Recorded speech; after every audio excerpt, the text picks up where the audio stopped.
You're watching CBS 8 Mornings at 6.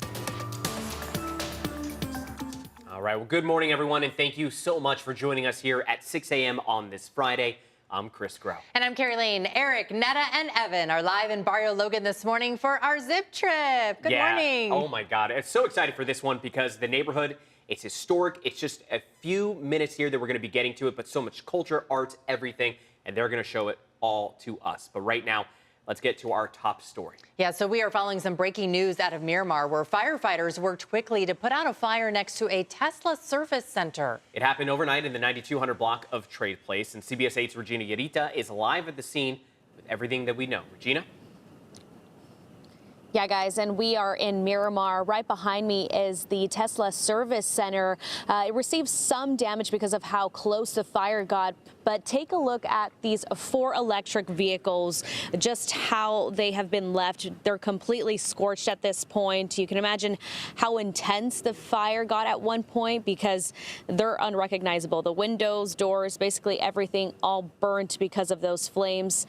There's still debris and ash on the ground, and if we zoom out, you can see actually a fire crew starting to clean up this area. It has been blocked off with yellow tape, but as of right now, the fire has been put out and there are no injuries reported. Right now, what you're looking at is video from earlier this morning. You can see the 4 Teslas on fire, but that call came in just before 2:30 this morning. When fire crews got to the scene, they searched the building first to see if there was no one in there. And after that, crews rushed to keep that fire from spreading beyond the 4 Teslas. So the service center has some small damage because of how close the fire got. No other businesses seems to be affected by this fire. The only major damage are those 4 vehicles. By 4 this morning, fire crews were still working to determine if there were no other flames that could potentially reignite, but crews have cleared this area since then. The yellow tape right here remains hung just to block off the entry of where those burnt vehicles are parked. So back out here, we've also noticed several patrol cars monitoring and making sure things are safe in the area. But as far as what started this fire, fire crews are still determining the cause of it. They're still investigating as far as what ignited this fire. Good thing is there are no injuries, and crews at this point have cleared up the area. So right now we're only seeing people starting to clear up some of the debris from here. But we'll keep you guys updated. For now, that's the latest here coming from Miramar. I'll send things back to you guys. Regina, glad everyone is okay. Thanks for that update. Meantime, this morning, 6 people are in custody accused of violently extorting businesses in Barrio Logan. Now, police say gangs threatened, vandalized, and broke into businesses along Logan Avenue. They're accused of weapons violations, narcotic violations, assaults, and even murder. Police say the gangs befriended the business before intimidating them into paying for security and protection. Want them to be reassured that they are protected, that they do have help, and to please come forward. We also encourage citizens all over San Diego. We can't let these thugs get a stronghold on this type of operation. They're now working to find out if the local gang crime is tied to the state prison system. Anyone with information is asked to contact police. And the county has secured more funding for air purifiers amid concerns about air quality related to cross-border sewage pollution. County Board of Supervisors Chairwoman Nora Vargas says they will expand a pilot program for the air purifiers. The County Air Pollution Control District says since the end of July, they have received more than 200 complaints about odors affecting the residents' health, including gastrointestinal issues. This is an emergency. There's raw sewage spilling into our rivers, our ocean. The Air Pollution Control District will also launch a public information campaign to inform people about air quality and resources available. And this morning, San Diego police say the use of force during a new viral arrest is justified. It happened a week ago. Police say they thought the man in the video was the suspect in a fight near a club as they pursued suspects for felony assault. But a witness was unable to identify the man as the suspect. Police say they did not charge him in the one that you're seeing right there, the man in the video for fighting, but he is facing a charge for obstruction because police say that he was resisting arrest. You see the different angles. Suspect was, you can tell, resisting as far as pulling his arms back. It's the challenge that you have to use force to overcome his. Now, police say they are not releasing body cam video because this isn't a critical incident. CBS 8 did not talk to the man being arrested in the video because police have not released his identity. We reached out to the Commission on Police Practices, who tells us that a complaint has been filed. An important alert for drivers in La Mesa and El Cajon this weekend. There will be a full closure of eastbound Interstate 8 over El Cajon Boulevard for 56 hours. Now, Caltrans will begin working at 9 p.m. tonight between Jackson Drive and State Route 67. Construction is expected to end on Monday, September 16th at 5 a.m. Crews will be completing pavement and bridge rehabilitation work. Traffic will be diverted to the 125 up to the 52 and then down State Route 67 to get back on the 8. Drivers should expect delays, so plan ahead. You have been warned.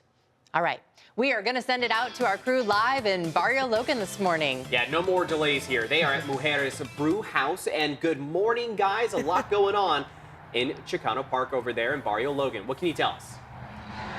Absolutely, it is beautiful here. You drive by, you see the murals, the largest collection of Chicano murals in the country. Amazing. Right here at Chicano Park, which we can see right across the street from us. And here at Mujeres, there's this beautiful one. If you have not been to this brewery, by the way, it's 6 a.m. We get to be at a brewery. Can we point that out? 6 a.m. And it's just water and coffee for now. One of the prettiest breweries I've been to. I was actually telling Eric, you took me here like 4 years ago. Yes. And I remember thinking how beautiful it was. And then when I found out we were coming here for our Barrio Logan show, I thought, great. They know how to throw great parties, of course. It's like female operated, owned, all the things. Hence the Mujeres. Of course, yes. There are some great places here in Barrio Logan that we're going to profile and highlight throughout the day today. Those businesses on Logan Avenue, rich in art. I mean, the murals obviously are a great example. The textiles, the paintings. Artists come here to find inspiration. We'll get into that, including musicians like B-side players. It was the influx of refugees from the Mexican Revolution in the early 1900s that brought everyone here. That, along with Barrio Logan being the kind of tuna capital of our area, just built this place up. And then in the 1970s, of course, we saw everyone here revolt, stake their ground in the land, and that's how beautiful Chicano Park came to be. Chicano Park was not going to be this, but thanks to the power of the people and their protests, which we'll get into, it really became this landmark here in San Diego, a place to learn about history. These murals are incredible. CBS 8's Regina Urita visited Chicano Park. There's a museum and cultural center there as well. Here's the story. At Chicano Park, you might find yourself in the middle of a cultural event, surrounded by food, dance, and music, all of which represents Barrio Logan.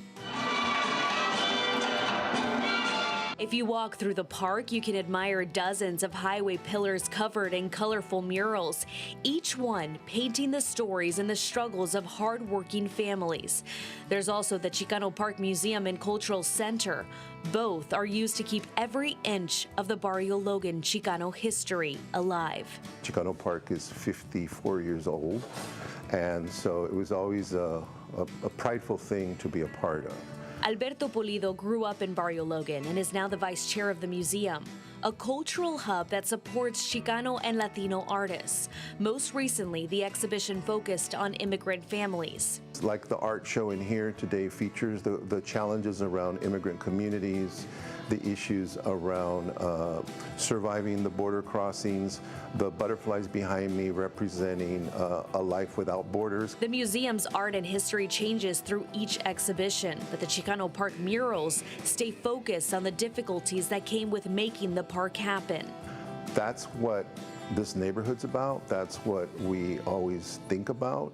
You know, this neighborhood was destroyed when Interstate 5 and the Coronado Bay Bridge went through, where 75% of the neighborhood was lost. In the 1970s, the Logan Heights community and Chicano groups fought for this park after stopping the erosion of their neighborhood and cultural history. The community back then had been promised a park, but leaders at the time had plans to build a highway patrol station instead. It's why Chicano Park and the Chicano Park Museum are important to the Latino and Chicano families. It pays respect to the protests that led to the park's creation. We have intergenerational knowledge and power, and it was really the community across all ages that came together and activated the space for themselves, because this is, again, their park. Since then, the community has taken pride for the park.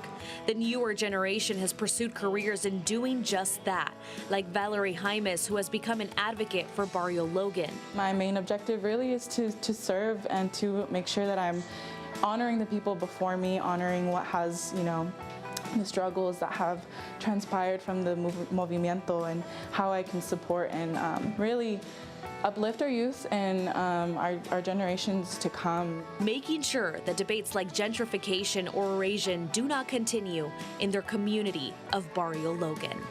Regina Urita, CBS 8.